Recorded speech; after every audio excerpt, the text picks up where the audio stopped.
Well, hi everybody, welcome to The Firewall. I'm Bill Whittle.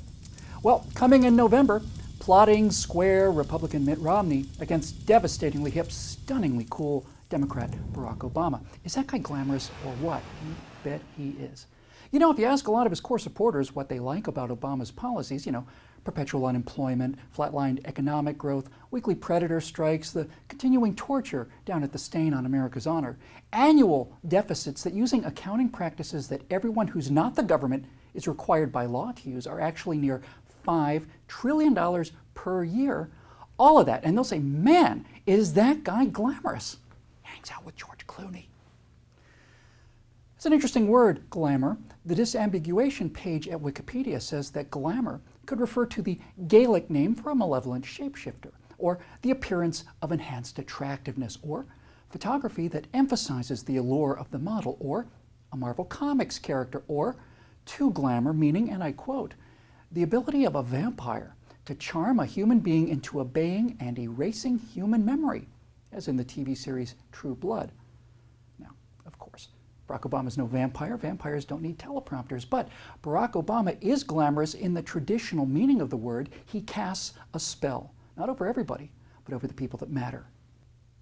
3 years as president before finally providing to the American people his proof of eligibility to hold the office? Let me see your identification. You don't need to see his identification. We don't need to see his identification. A man whose political career was launched in the living room of bomb-making terrorist Bill Ayers. A man who was mentored by self-described communist pedophile Frank Marshall Davis, who got a sweetheart deal from felon scan artist Tony Resco, who appoints openly Maoist radicals like Van Jones to high office. These aren't the droids you're looking for. These aren't the droids we're looking for. Or what about 20 years? That's 1,000 Sundays in Reverend Wright's hate-filled, anti-American, anti-white church? He can go about his business. You can go about your business. Move along. Move along.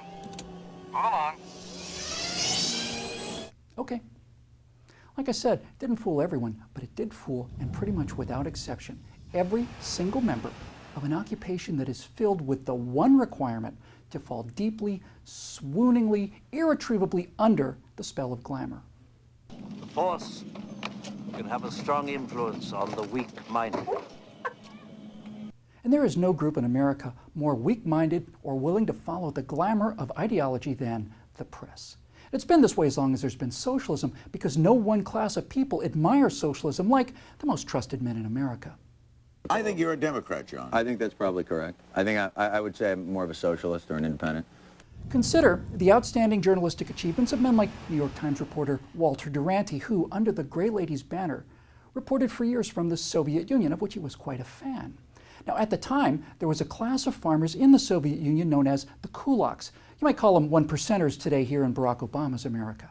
Bloodsuckers, vampires, plunderers of the people, and profiteers. Hey, bonus points if you can tell if that quote was from Lenin speaking about the kulaks or the Obama campaign describing Bain Capital in an ad to re-elect the President of the United States of America. Anyway, the Obama campaign, like the socialists in the Soviet Union, knew a good class enemy when they saw one, and so Stalin starved them to death. He starved them to death. How many? Alexander Solzhenitsyn says it might have been 60 million. Every single living person in Italy or Britain. Now, the Soviets claim they only starved to death 700,000. That's only every living person in Equatorial Guinea. But Walter Duranty, reporter for the New York Times, knew all about it.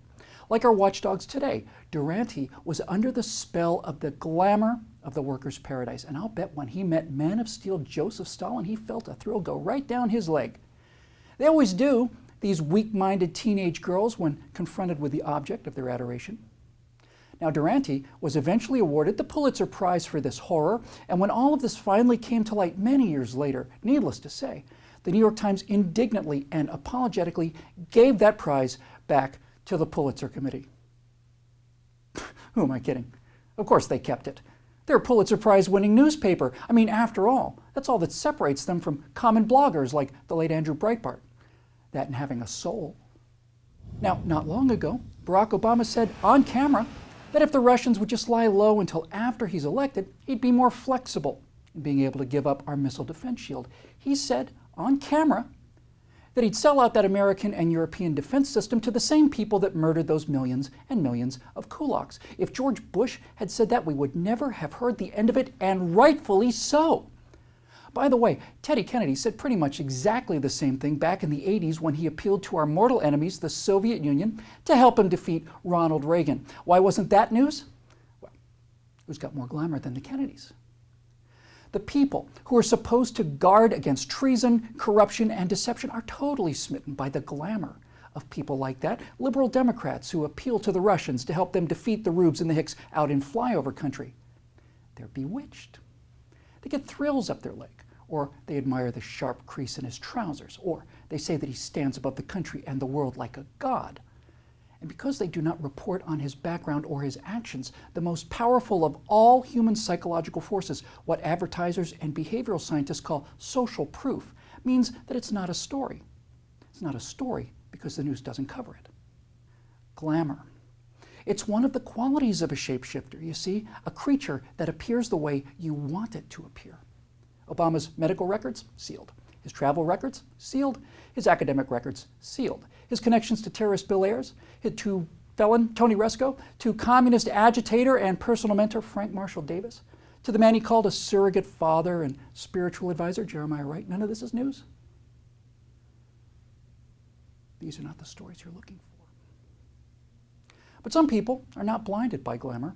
Some people see past all of this. Some people, as Obi-Wan Kenobi said, are not so weak-minded that they fall for these simple Jedi mind tricks.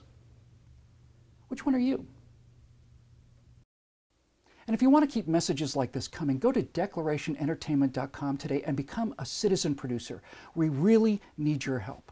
I'm Bill Whittle. We'll see you next time on The Firewall.